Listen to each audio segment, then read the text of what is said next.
नमस्कार. मी वर्षा कुलकर्णी पुण्याहून. आपण खूपदा व्हॉट्सअपवर फेसबुकवर छान छान पोस्ट वाचत असतो. कित्येकदा माझ्या मनात येतं याचे अभिवाचन करावे. खरं तर पोस्ट वाचन करावे. अशीच एक पोस्ट वाचनात आली.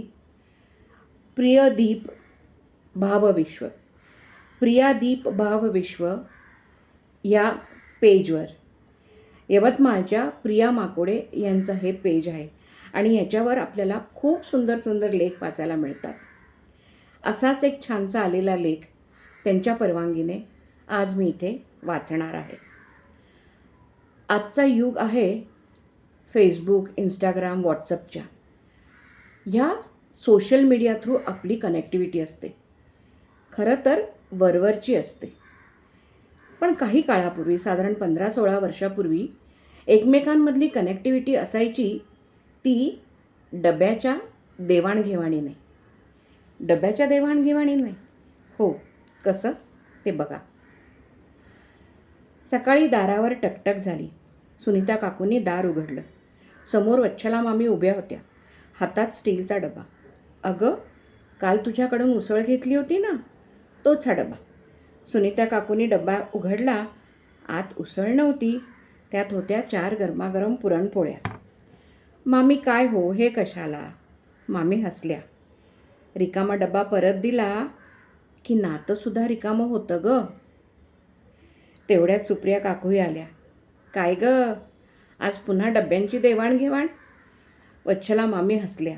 अगं, आपल्या गल्लीत डब्बा फिरत नाही, आपुलकी फिरते. सगळ्याच हसायला लागल्या. दुपारी सीमाताई आल्या. त्यांच्या हातात पण एक छोटासा डब्बा होता. मामी, चिवडा केला होता, थोडासा आणलाय. मामीने डब्बा घेतला. संध्याकाळी तोच डब्बा परत गेला, पण यावेळी त्यात होता गरमागरम घरचा शिरा. सीमाताई म्हणाल्या, मामी, तुम्ही प्रत्येक वेळेला असंच करता. मामी म्हणाल्या, बाळा, रिकामा डब्बा परत पाठवला तर समोरच्याला वाटतं काम संपलं. पण काहीतरी भरून दिलं की नातं अजून जिवंत आहे असं वाटतं. त्या दिवशी 4ही जणी चहा पीत बसल्या होत्या. गप्पा सुरू झाल्या. सुप्रिया काकू म्हणाल्या, आठवतंय, पूर्वी आपल्या गल्लीत एकही घर असं नव्हतं जिथे डब्बा फिरत नव्हता. सुनीता काकू लगेच म्हणाल्या, अगं, एखाद्या घरात भजी झाली की ती 4ही घरात जायची. सीमाताई म्हणाल्या, दिवाळीत तर प्रत्येक दारात डब्बेच डब्बे. वच्छला मामी हसल्या. आणि कोणाच्या घरी बाळंतपण असलं तर महिनाभर त्या घरात स्वयंपाक करण्याची गरजच पडायची नाही. प्रत्येक घरातून एक डब्बा यायचाच यायचा. क्षणभर सगळ्या शांत झाल्या. मग मामी हळू आवाजात म्हणाल्या, माझे यजमान गेले तेव्हा पहिले 15 दिवस मी स्वयंपाकच केला नव्हता. सुनीता काकूंनी त्यांच्या हातावर हात ठेवला. मामी पुढे म्हणाल्या, सकाळचा डब्बा कोणाकडून यायचा, दुपारचा कुणाकडून, रात्रीचा कुणाकडून. तेव्हा समजलं, भूक ही पोळीने भागते, पण दुःख माणसांनी हलकं होतं. चौघींचेही डोळे पाणावले. तेवढ्यात बाहेरून एक लहान मुलाचा आवाज आला. आजी, आई म्हणाली, थोडी कोथिंबीर आहे का? मामी आत गेल्या. कोथिंबीर ठेवली, सोबत 2 टमॅटो आणि 1 काकडीही ठेवली.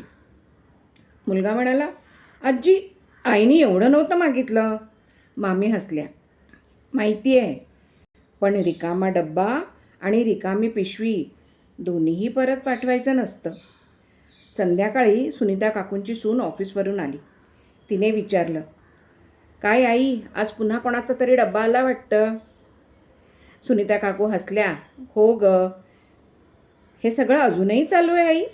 सुनीता काकू म्हणाल्या, हो बाळा, कारण भाजीची चव मसाल्याने येते, पण नात्यांची चव देवाणघेवाणीने येते. दुसऱ्या दिवशी सुनेने पहिल्यांदाच खीर केली. तिने एक छोटासा डब्बा भरला आणि म्हणाली, आई, हे मामींकडे देऊन येते हं. सुनीता काकू काही क्षण तिच्याकडे पाहत राहिल्या. त्यांच्या चेहऱ्यावर समाधान होतं, कारण परंपरा सांगून टिकत नाही, ती पाहून पुढे जाते.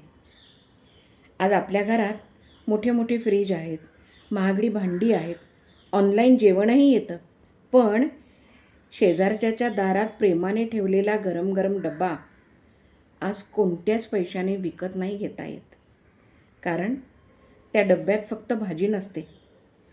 आम्ही तुमच्या सोबत आहोत, आम्ही तुमच्या सोबत आहोत हा शब्दाविना दिलेला आधार असतो.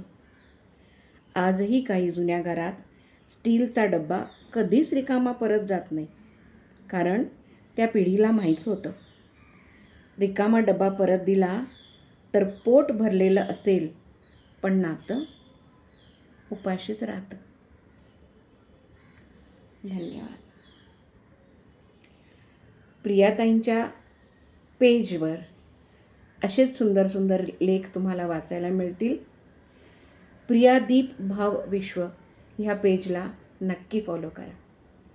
धन्यवाद.